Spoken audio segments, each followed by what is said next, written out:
Good evening. What an amazing turnout. We're so thrilled to have all of you here tonight.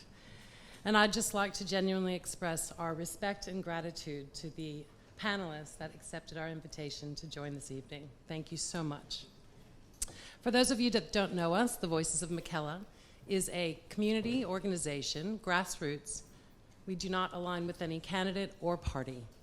Our aim is to encourage the highest standard of community engagement and consultation and the highest standard of political representation for the members of Mackellar. In short, our interest is to have your voices heard and counted. To help set the scene for this evening, I will be sharing a preview of the findings from our second Mackellar Matters report. These findings are a result of in-depth community conversations over the last 18 months, beginning in the late 2020 and wrapping up just over 2 weeks ago. A total of 775 participants. The information was collected in person in people's homes, in their gardens, around their kitchen tables, and even in a few RSLs. We also conducted live Zoom virtual sessions and made an online survey available. In all sessions, the same 10 questions were asked and responses recorded anonymously. What follows is a snapshot of the Mackellar community, their values, concerns, and opinions on the issue of political representation. All right, so I'll talk to the question behind the crystal ball. When asked what qualities made for a good political representative, the majority of respondents rated honesty and integrity as the top, with community over party as a close second. Someone who listens and is not a career politician also rated very highly. Next. In response to the question, do you feel you have an adequate voice in the way you are represented? Only 7% said yes.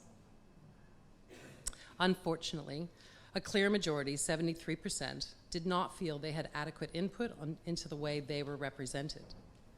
As for the reasons for their answers, the majority indicated that they believed their representative would not listen, but rather follow their party over community interests.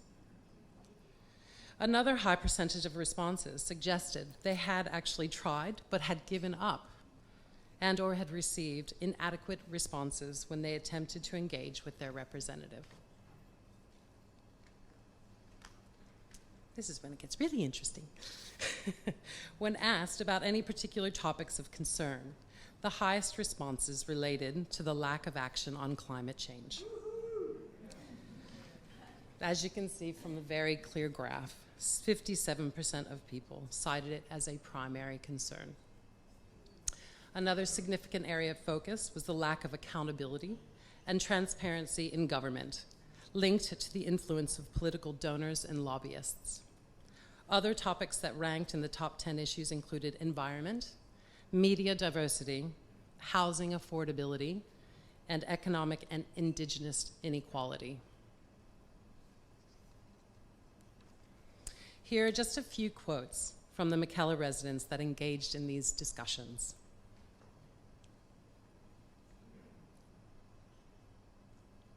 We hope the findings of this report help inform all of the candidates about what constituents of Mackellar are looking for from their elected representative.